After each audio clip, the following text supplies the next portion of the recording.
Hi, this is Jeffrey Kurt, Kurt Financial Group. Today's Friday, April 26, 2024. Lots of stuff going on, lots of developments in the last 36 hours. We'll try to cover them chronologically, and we'll start with Facebook earnings after the close on Wednesday. First quarter earnings, I don't think there's any disappointment there, but it was the guidance going forward, and I guess some perceived delays in terms of some AI development at Facebook. Stock gets hammered, plunges 10% in after hours trading, and yesterday Thursday for the regular trading, it closed down 10.5% versus Wednesday and was down 16% intraday. Next items would be Thursday morning GDP report, and the GDP came in softer than expected. This is for the first quarter 2024. The GDP came in at the estimate 1.6% growth.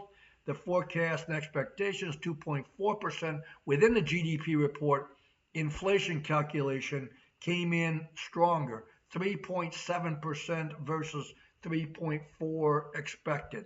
So you've got slower growth, higher inflation. Look it up. That's the definition of stagflation. And stagflation is not good for stocks and bonds. This morning, on Friday morning, we get the PCE report, which is the Federal Reserve's preferred inflation calculation. Again, stronger. 2.7 came in, 2.6 expected. So again, all of this looks like slower growth and higher inflation. And within that, there's not much room for the Fed to do anything.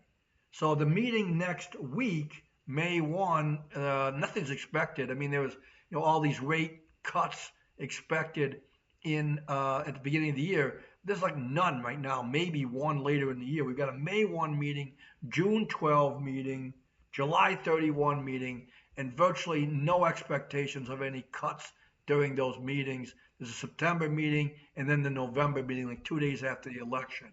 So we'll see what's going on, but right now the expectations of rate cuts are going away. So all of this together, I guess I said, is bad for the financial markets. But something I was a little bit surprised about on Thursday was, again, all of this information and landscape changing of perhaps some stagflation, which might be here for a while. I thought the markets would take a bigger hit than they did.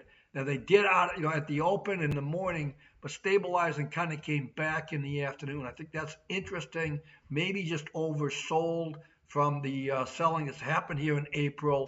And Google's earnings last night and Microsoft, they were strong. Those stocks were up and leading the way today. So we'll see how this plays out. But I do think the importance of those developments this week in terms of higher inflation and slower growth are going to be here, and it's going to take some market adjustments in terms of price and perception going forward. Have a good weekend. Thanks for listening. Talk to you on Monday. Goodbye.